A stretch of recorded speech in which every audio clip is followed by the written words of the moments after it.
So, para mag-guide po tayo sa second cycle and beyond, yung pong ating aklat, yung Philippine Implementation Guide ng NCD, makikita po natin doon yung iba pang mga suggestion. So, ano po ang gagawin natin sa survey? Okay, ito na. Suggestion ko po, kung kayo ay kukuha ng survey uli sa church, ito po ang karanasan namin, Huwag muna kayong mag-invite ng guest speaker. Kung gagawin nyo after the service, sapagkat hindi nyo minsan makontrol yung time. Kapag may guest, minsan ginaganahan yung guest speaker na magsalita, medyo hindi mo naman siya pwedeng mapigilan. Hanggat maaari, bigyan natin ng malaking time yung pagkuha ng survey after the service. Kung yun ang paraan ninyo. Kung ginagawa nyo ng Saturday, walang problema. Pero kung ginagawa po natin ng Sunday yung survey, after the service, kailangan po talaga kontrolado natin yung oras. So, ito po ang dapat natin gawin. Number 1, prepare survey respondents. Kumuha tayo ng 30 miyembro doon po sa ating iglesia, pipilapan nila yung questionnaire at sabay-sabay. So, hindi pwedeng take home. Hindi nila pwedeng iuwi. Hindi pwedeng magkakaiba ng panulat. Kailangan kung black ball pen, puro black ball pen.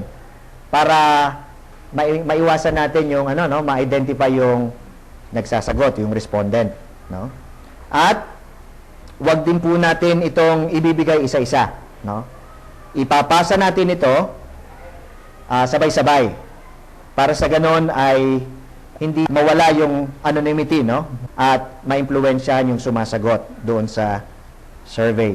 Members that fill up the questionnaires on the second survey don't need to be the same members that filled up the questionnaires on the first survey. So, pwedeng iba naman.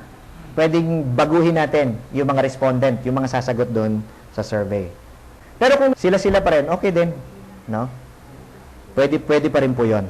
Make sure they fulfill the requirements na pinapaliwanag po sa page 26 ng ating implementation guide. For an accurate comparison, use the questionnaire in the same dialect every time you do the survey. So, dapat po kung Tagalog, ang ginamit natin nung umpisa, dapat yung second survey Tagalog din. Kung Cebuano, Cebuano din. English, English din.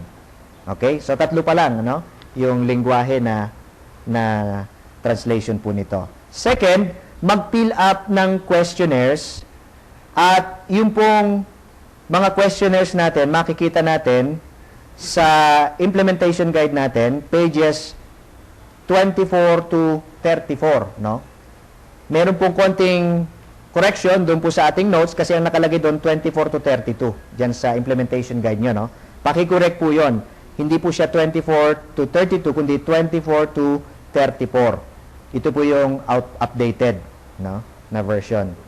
So pwede nilang i-download yung survey form sa website ng Philippine Challenge, www.philchal.org. I-click lang yung NCD/questionnaires. Okay. So, ituloy na natin. Walang atrasan. I-implement natin yung second survey natin. At sa biyaya ng Panginoon, ito ngayon na magiging guide natin para palakasin ang panibagong weakest quality ng ating iglesia. Pagpalain po tayo ng Panginoon.